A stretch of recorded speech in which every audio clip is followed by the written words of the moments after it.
Welcome to Chromaticus. Modes can be one of the most confusing aspects of music theory, but they don't have to be. Part of the reason is because there are many ways to compose modal music, and it can get fairly complex. But the other reason is that a lot of people fall victim to some of the common misconceptions that I'm going to clear up in this video. For example, you play C to C and you're in the Aeolian mode, and you play D to D and you're in the Dorian mode. That's essentially nonsense, and I'm going to go over all of that. But let's first start by going over a misconception that confuses a lot of beginners. It confused me for the longest time. The first misconception about modes essentially confuses modes and chord scales. If you're writing tonal music with tonal progressions in, say, the key of C major, the misconception goes like this. You play the D Dorian mode over the 2 chord and the G Mixolydian over the 5 chord, etc. When you're doing this, you are not playing different modes, you're playing different chord scales. It's really confusing because the D Dorian mode shares the same notes as the D Dorian chord scale and also the same name Dorian. So how are they different? That's a great question. In the example of the 2-5-1 in the key of C, you are playing over the 2 chord or the 5 chord from the perspective of C being the home key or tonic, but you have not shifted the tonal center or key center away from C. If this were true, then every new chord you play would sound like a new key, which would be quite maddening to say the least. So it comes down to having the appropriate perspective, meaning that no matter which one of these chords in the progression you're playing over, you are in the key of C the whole time. If you're playing over a C major 7 chord, then you're playing what's called the C major chord scale. So C, E, G, and B are all chord tones, and the D and A are your non-chord tones to add some color to the sound of the chord. And the F is a harmonic avoid note. This doesn't mean you can't use it melodically, but it does mean that you don't use it harmonically or in the chord. And you also probably don't want to land on the F on the downbeat of a measure and hold on to it for long, because that F clashes with the third of the chord and typically wants to be resolved, and relatively quickly, I might add. If you're playing over the 2 chord, then you are playing the D Dorian chord scale, which means D, F, A, and C are now chord tones, so that F no longer clashes with the chord. The E, G, and B are your non-chord tones to add some color to the music. The B in this case is a little bit of a gray area. In tonal music, I would consider it a harmonic avoid note, but you can use it melodically. When you are playing over the 5 chord, you're using the same 7 notes yet again.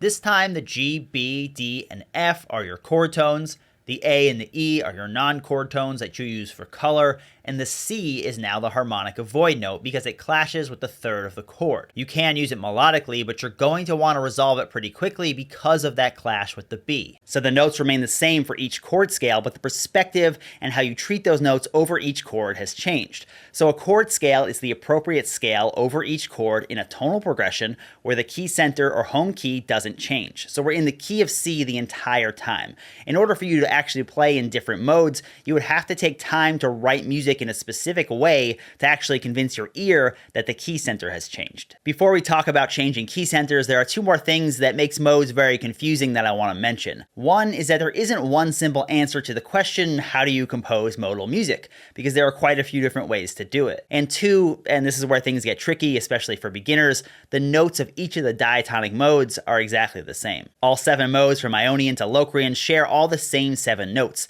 The difference is the key center. If I want to write in D Dorian, the key center has to be D, meaning the pitch that all the other pitches revolve around is D. In E Phrygian, E is the key center. In Aeolian, A is the key center. And the easiest way to change key centers is by repetition. In modal music, it's very common to see 4 or even 8 bars of just the 1 chord, which will force your ears to hear that as the home key. Or you could use a pedal tone in the bass, which is a long, steady held note that doesn't change. Having the root of the key in the bass constantly will force your ear to hear that as grounding everything else in that key. The other important aspect of modes is understanding what the characteristic note of each mode is. Every mode has a specific note that essentially separates it from the other modes, and that's called the characteristic or character note. Without it, the modal identity would be ambiguous. If we look at the chart for each of the diatonic modes, you'll see that for the Ionian mode, the natural fourth is the characteristic note of the mode. This separates it from Lydian, which has a sharp fourth as the characteristic note. The Mixolydian's characteristic note is the flat 7th degree, which also separates it from the others. And the same thing for the minor modes. The Dorian mode has a natural 6th degree, while the Aeolian mode has a flat 6th degree, and the Phrygian mode has a flat 2nd degree. And then you have the Locrian mode, whose characteristic note is the flat 5th degree. So when you're writing modal music, you need to express the characteristic note in some way to define the mode that you're in. You can express the characteristic note in quite a few different ways, and this is where we get into the different types of modal music. You can write modal progressions, which use the one chord for most of the measures, and then you occasionally slip in what they call a modal cadence chord. In modal progressions, the modal cadence chords contain the characteristic defining note of the mode. I have a whole series on modal progressions, from the Dorian mode, the Phrygian mode, the Lydian mode, Mixolydian, Aeolian, to the Locrian mode, so be sure to check those out if you want to learn how to write modal progressions. It's actually pretty easy. Here's a basic example of the E Phrygian mode using modal progressions.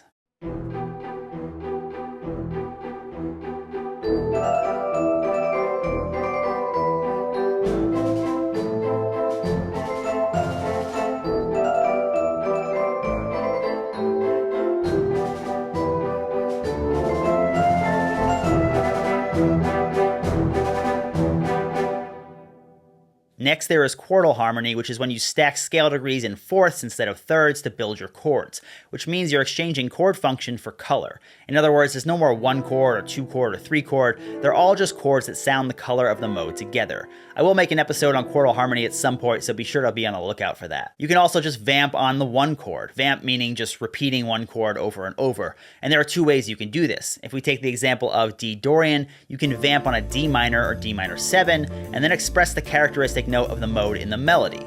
Or you can vamp on a D minor 6 or D minor 13, which contains the characteristic note in the chord. You can also use it in the melody, but you don't have to anymore because it's in the chord. So those are two ways you can create a modal environment. You can also use a pedal tone in the bass and then write melody or layer melodies on top of the pedal tone. So the key is grounded by the repetition of the pedal tone, and then the mode is expressed in the melodic ideas or chords if you choose to write chords above the pedal tone. Finally, you can use an ostinato to sound the color of the mode, and then write melody either above or below the ostinato. An ostinato is a repeated pattern or motif, and you can use it to activate modal pitch material. I also have a whole episode on ostinatos and how to use them to write modal textures, so check out that episode for a nice deep dive. Also, these 4 songs here use ostinatos in epic, beautiful fashion, so if you want to know what they sound like, check out any of these songs. There is one more misconception that I want to cover today. This misconception I see all the time, and that's playing C to C is the Ionian mode, and then playing D to D is switching to the Dorian mode, etc. This is basically nonsense, but there are some kind of exceptions that depends on context that I'm going to go over, and I say this a lot, but context always matters. First, playing C to C and then D to D is mostly just a practice routine. The point of this practice routine is to help you think about the perspective that we talked about earlier. If I play C to C on my instrument, I am thinking about this collection of 7 pitches revolving around the note C over a C major or C major 7 chord. If I play D to D, now I'm thinking about the same 7 pitches but revolving around D over a D minor or D minor 7 chord. But if you just played C to C all the time for Ionian and D to D all the time for Dorian, you wouldn't be playing or writing music, you'd just sound like you're practicing. In fact, a good way to practice these is to play the notes of each chord scale or mode without starting or ending on the root. Again, this is just a practice routine to help you visualize the notes in relationship to the chord that they're being played over. So when does this myth become not a myth and actually apply to musical writing? Well, let's think back to the medieval period when people were writing Gregorian chants.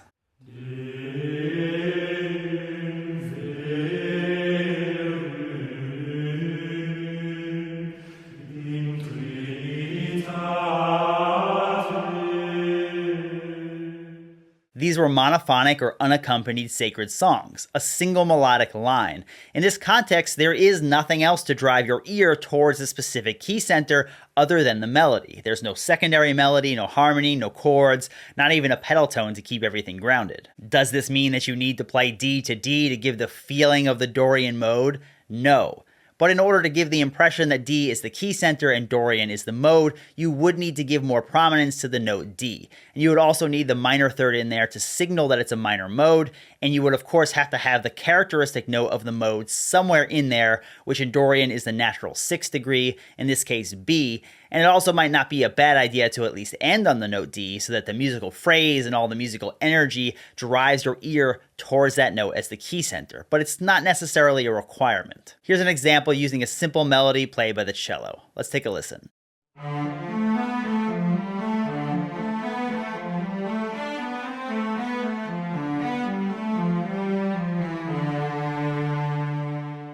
There is one other use of this C to C and D to D idea, and that's used as a scale run in orchestral music. It's very, very common, but not as a generator of harmony. It's used as a background idea to give some movement and energy and life to the music, and a typical scale run is a 7-note run that sounds like this. A great example using F Mixolydian flat 6 for the scale run is the opening theme to Star Wars. Here's the scale run in the woodwind section, the harp, and the violins. Let's take a listen.